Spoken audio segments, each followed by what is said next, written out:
So welcome to College Recruiter, where we believe that every college student and grad deserves a great career. Today, we're going to be talking about strategies that leaders in TA and HR should consider when addressing the skills gap and talent shortage in planning for their future workforce. So I'm joined by two experts who are passionate about closing that skills gap from Education Unbound, which was developed to build up STEAM education. So they support the education side with while reducing expected talent shortages, particularly in technology. So thank you for joining me. I have Mark Hamdan with us, and I have Parvathi Sivaraman with me. Thank you for being with us. Thank you. Thank you for having us. Yeah, I'm excited to have a conversation. So first of all, Parvati, I think you were interested in addressing this particular question. Can you tell us, will it be, as we look into the future, will it be the employer's responsibility? So as opposed to, the education system, will it be the employer's responsibility to train and prepare students, even as low as the grade school level, for the workforce? And secondarily, do you know any organizations that are already doing this for young children? Okay. So traditionally, I think the model has been that the school systems or the public schools work to educate and prepare children. And then the employers or the corporations then, put out job requests or have job postings, and, they try to find people to fill those postings. Now, in the past maybe 2 or 3 years, people have started to realize that that model is not the most effective, because then these two groups are working in isolation. And that's really not helping, because the pace at which job requirements and skills are changing is so fast that communicating that down to the grade school or the K-12 system is just taking too long. So this gap between the jobs that are available and people that can do those jobs is growing. And so some of the real big players in technology, the big companies, have recognized this and have already started working towards seeing how they can fill this gap, how they can narrow that gap. And some of the ways they do it is by creating a nonprofit wing within their organization that does outreach, that goes into these schools and community colleges and four-year colleges and tries to educate students about what they want and what they are looking for, so that the students can then pick courses or programs accordingly, so then they can prepare themselves. So it's almost as if working backwards, right? You figure out what job you want to do, and then you train yourself, instead of saying, I'm going to do K-12 and I'm going to go to a 4-year degree and then I'm going to look for a job, which has been the model for the longest time. So that's a paradigm shift, I think, that's happening. And many of the big corporations like Tata Consultancy Services, which is TCS for short, they have a program called Ignite My Future, it's a nonprofit, and they partner with an education company, and they deliver and they reach out. So their reach is bigger, and they're able to go into a lot of these populations that they were not really on their radar at all till a few years ago. So I think education and corporates are working together to try and reduce that gap, because one or the other, that model is just not going to be very effective anymore. So you say they're working together, but do you have a sense of, I can see where at the post-secondary level, it is definitely in the education institution's interest to prepare their students. That's what their goal is. They want to produce graduates that are ready.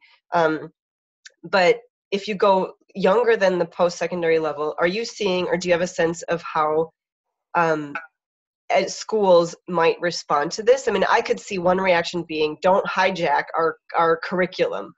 You have your own interests, but we know what kids need. Do you get that sense at all? Yeah, so public schools are notorious for this, right? They have a little box, and they like to stay in that box. But no, I think from what conversations we have had with a few, school districts in the area, they are very open to this. They recognize that, they want to enable and empower their students, and principals and administrators who have that vision, who are in touch with what's next for their kids, are very open to this. They want to bring STEM and STEAM programs into their classrooms. They want to collaborate. They want to find ways to engage with the students, with the teachers, with the parents. So they are very open to it. But because it's a public system and it's a big, mammoth system, we do come across problems in dealing with that, or how quickly you can get something in and stuff like that. But I don't think there's a doubt in anyone's mind that this is needed and this is important. And it's vital for their students to get exposure to this stuff. So no, I think the principals, the administrators, and the teachers are very open, very open. Good. Yeah. Let's talk about apprenticeships programs, because that's come onto people's radars, both at the national level, but at the corporate level too. Mark, can you speak to who do you see out there who has implemented these white collar apprenticeship programs, and how are they different than internships? Yes, sure. Well, it's the short answer is we don't have enough. We need a lot more. In fact, going back to the previous topic for a second, and kind of confirming to you what Parvathi was covering, in that there is a need in a shift in the way we look at education. And in the past, education has been formulated in, based on how the industries and the businesses of yesterday used to operate, which is very different than the businesses and the industries of tomorrow.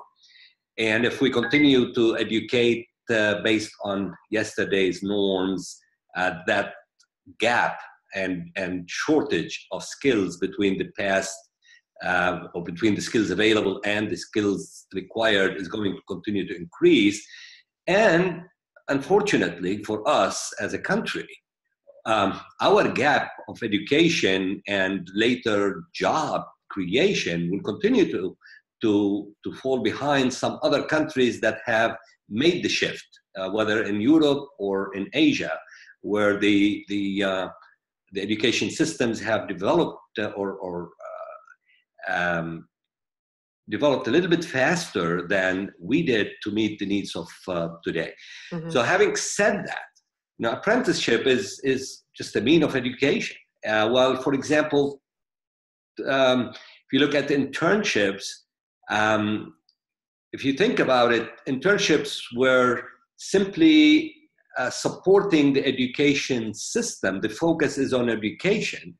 The student goes to schools, they learn a set of skills, then they go join a company as interns so that they can see how the skills they learned work in a professional environment.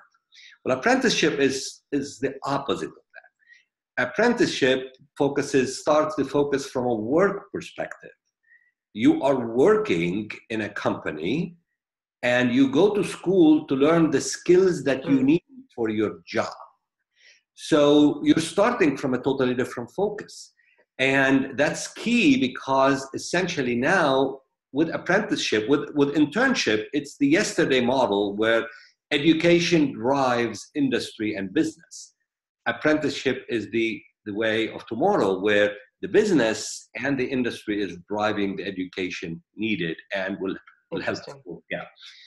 There are many more differences we'll go over in a little bit, but that's kind of the core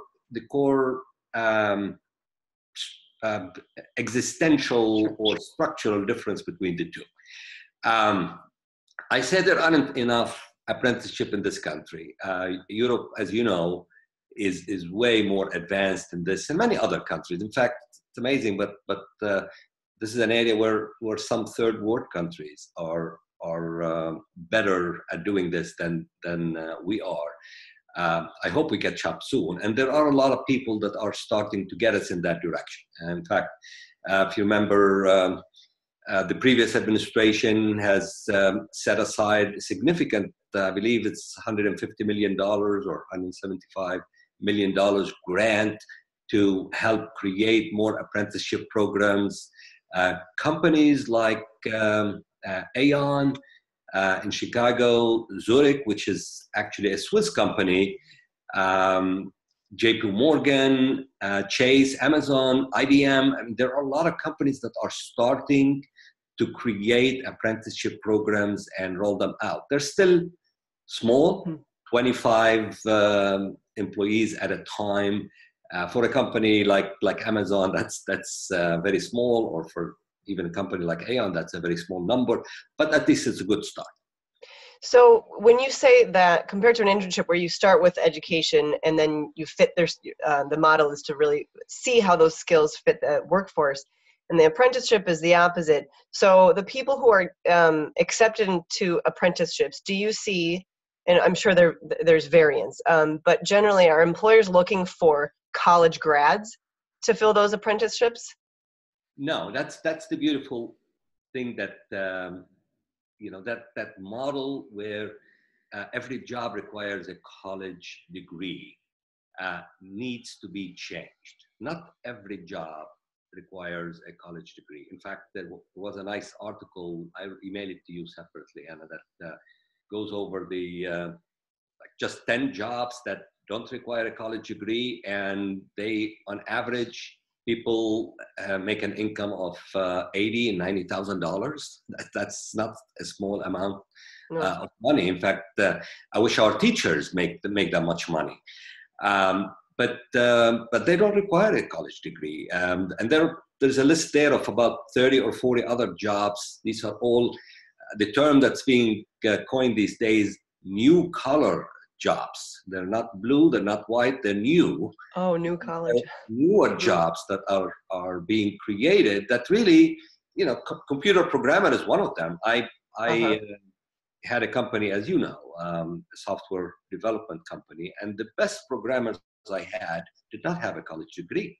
They just, their parents bought them a computer when they were young, and they played with it, and they loved it, and they started learning on their own, and suddenly they're innovative. They had innovative minds. Exactly.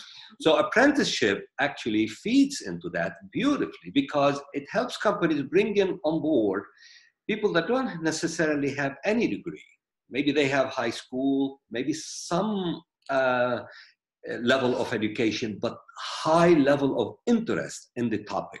Whether the topic is, in the past, it used to be blue collar focused, mechanics, technicians, and so on. Now it's becoming, like I said, more white collar, such as insurance, human resources, customer service, a lot of technology based, computer programming, computer security, and so on. That employee would come into a company typically as an apprentice with an income that could help them live. Could be, some companies are offering incomes in the 50,000 range, and they work 3-4 days a week, some 3 days, some 4 days, and they go to college for 1 or 2 days a week, and the two go hand in hand. And one of the major differences between apprenticeship and internship also is the time duration of the assignment. An internship typically is either a semester or a summer or 2 months, and where an apprenticeship is typically years. Some companies, it could be as little as a year, but the typical apprenticeship duration is 3 to 5 years. Yeah, that makes sense. Because employment, while you build your skills, supplementing your on-the-job training with perhaps external education. Exactly. And obviously you're getting paid with internship. You typically get a stipend and very, very small amount. Sometimes you don't get paid anything. With apprenticeship, you're paid like an employee. Make a living off of it. One other major reason, or two other major reasons, differences, is the fact that with apprenticeship, you're actually working. So you're really getting hands-on training. Most internships, you're there to watch, but you rarely are given the opportunity to participate. That's too bad. Yeah. Because you don't know the skill of the job that you're there. It's almost like you're educated, but you're not skilled enough to do the work. Versus an apprentice, you're on the job. So you're learning, and now that you're learning more skills from your education. The classroom training is dedicated to that job that you're doing. So the skills you're learning apply to the job. And the most important difference, when you finish your apprenticeship, you have a job typically with that company. In fact, most companies will have you sign that you're going to work for them for a period of time after you finish, because they invested in your training, so they want you to become an employee there. Mm-hmm. So it's a great win-win for both the company and the and sorry about that, the company and the employee or the potential. Yeah. So Mark, before we got started our the whole conversation, I told you that we had hosted we organized an event back in December, and one of the themes among all the employers was this concept of kind of a missing opportunity in tapping. We're not tapping enough non-traditional students in our recruitment and talent acquisition. And so I think that's a nice segue into the question I have for you, Parvathi, is we know it's employers are smart enough to say that there is plenty of talent to be found in these less prestigious elite schools, and yet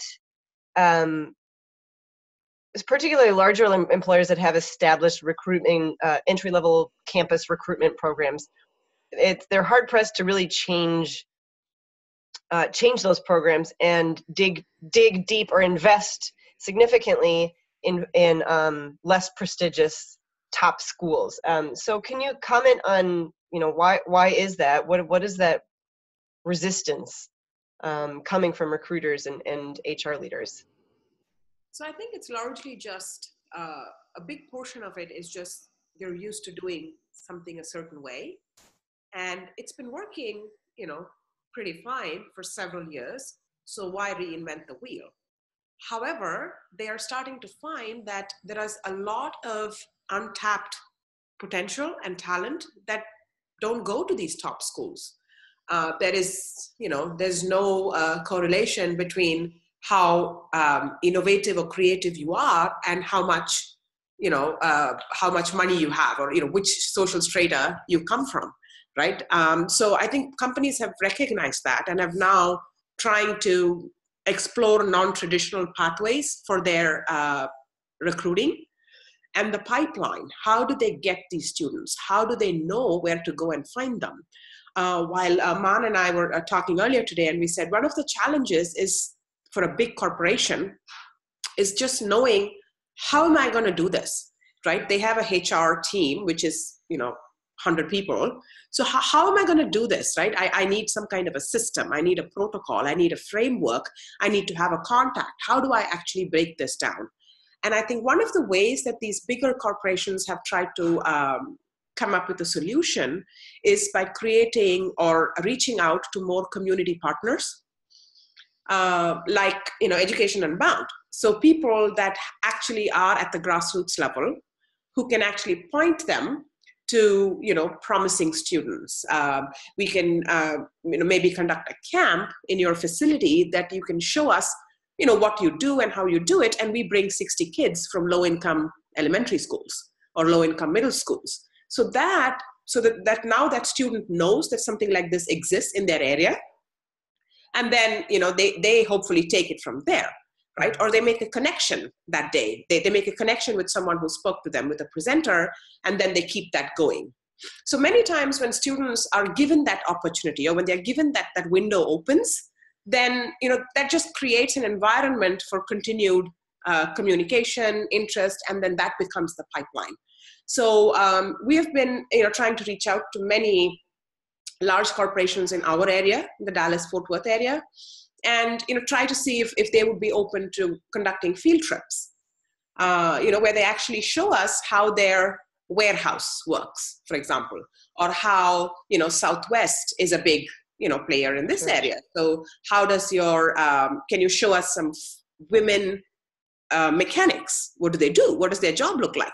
Can you show us some pilots? Can we talk to some pilots? So just exposing children to, this can be even grade school, middle school level, to this kind of real world, real people who are doing this job and asking them, right? What did you like about it? What was unexpected about it? What was a challenge you faced? Do you have children? How much did you study? How much money did you have to spend to get the education? Because these are all very real considerations. And I think, many people would be surprised at how savvy kids are. Like my daughter is in elementary school, and they were asked to do an exercise where they narrow down the top 3 colleges that they would want to apply to. And there were some kids who'd put, Harvard, Yale, and Stanford. And then there were some other kids who said, well, all these 3 are Ivy League and they're all expensive. So if you don't get into one, your backup can't be an Ivy League. So, this is conversation among 10-year-olds. Right? So I didn't know where I wanted to go when I was 18. Exactly. So kids are way more savvy. And this is probably not true of all populations. This is true of populations where college and career readiness is part of the home, the community. This is probably not true of, all populations. But what I'm saying is children, even as young as 10, are aware, are savvy, know that they need to find something to do in life that will help them make money. So they know all these things. So it's not such a big leap for them, to say, okay, so this looks like a job that I like. Now, how do I work backwards from there? So do you think that, especially since you have kids in elementary school, do you think that compared to a generation ago, that kids are more career aware than they used to be? Or not really? I don't know if I would say they're career aware, but they are more aware of how flexible having a career or a job is now. Because many of them know that there's one parent working from home, right? For example, there are many kids who have, like, the dad is working from home. He's working. Oh, like telecommuting. So he's not traditionally like telecommuting. So the parent is not actually, getting ready in the morning, going, to a job, carrying, a bag or a laptop bag. That idea is gone. So children understand that, okay, or there is a parent who does 2 or 3 different part-time jobs, still making money, okay, still doing things, maybe making something and selling and different kinds of stuff. So I think they're more aware that things are flexible right now, right? Because they don't know any different. Unlike, when I was growing up, a job meant you had to actually go somewhere to do it. Right. I mean, if you're at home, that means it's your day off. Interesting. Is there anything else that you would say to talent acquisition leaders and HR leaders who know they feel this talent shortage and they see the skills gap? What have you learned? Anything else you have learned from your work at Education Unbound that you would like them to know? If I may make 2 comments. One related to the question, what stands between in the way of companies adopting more apprenticeships? And I'll put my CEO or entrepreneur hat on and say, in the past,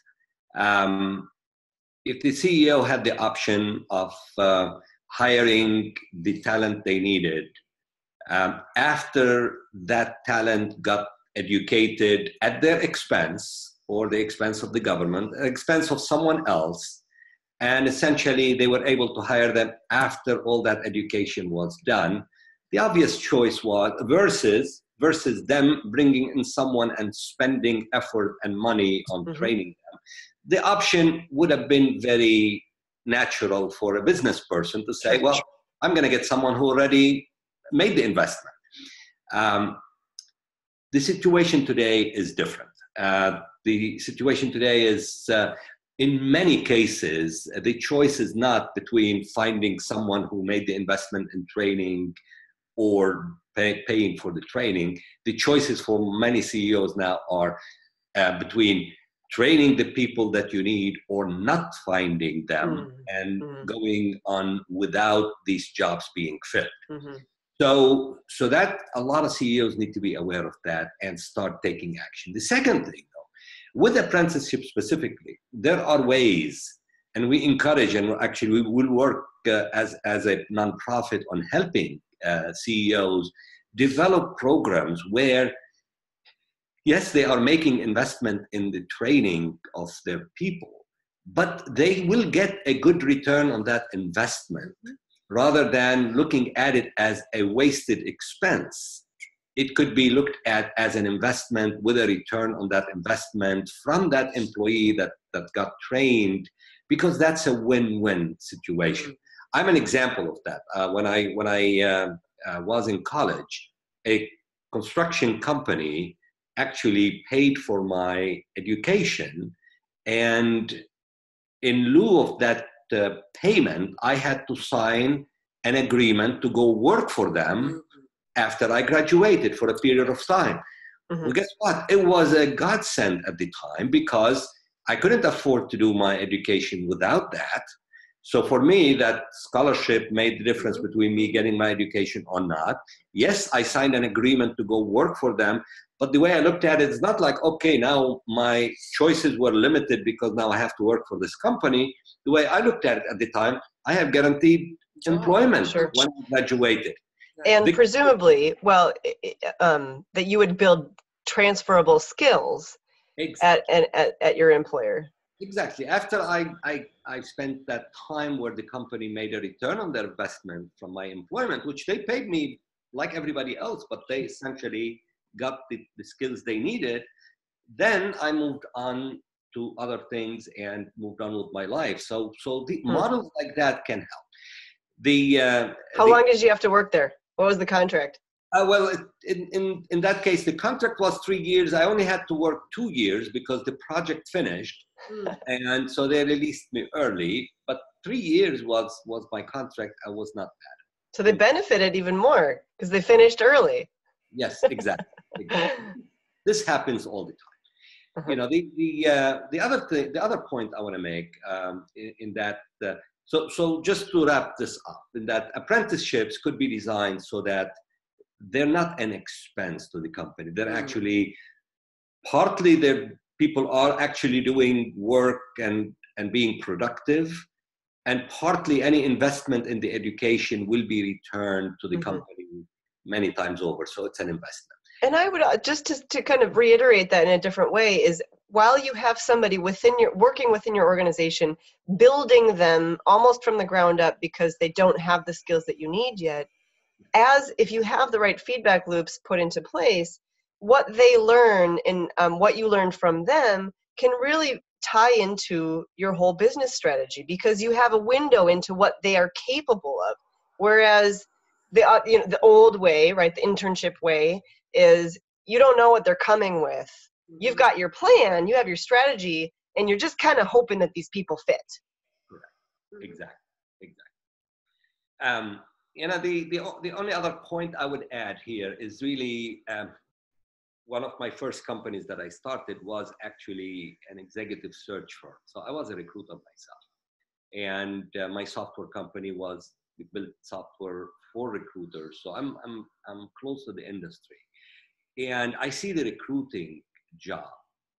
In general, the human resources job has changed significantly and will change going forward significantly. But specifically, the recruiting portion of human resources, which in the past was focused on searching for the right person, screening the right person, and bringing them, onboarding them into the company. In the last few years, that job has evolved to focus more also on talent development within the company, which was a great advancement. It's, in essence, you're not only looking at bringing in people, finding them and hiring them, but you're also trying to reduce the number of employees that will leave you, because any employee that leaves or that stays saves you from having to hire someone. And that was a wonderful change, and this is under evolution at this point. What I suggest that the recruiting job is going to evolve even more, where the recruiter now will have to start thinking about what the jobs my company will need in a year, in 3 years, in 5 years. And then start going out to their communities and working either with colleges or with nonprofits or with any organization that could listen so that they can develop programs that Partnerships. will get the talent ready by the time their company needs those talents. Well, it's kind of And what if they Parvathi don't was do saying. that, if they don't do that, I think that when they get to that point, they're gonna look and look and look, and they will not find enough. And it's not there. The talent isn't there. Yeah. Very well. I think at this there is much to be said, and I would be willing to. We can hop on another conversation, but I think for today, let's leave it at that. Give people enough to chew on. Yeah. Thank you for joining me, both of you, and best of luck with your efforts at Education Unbound. Thank you, Anna. Thank you very much, Anna.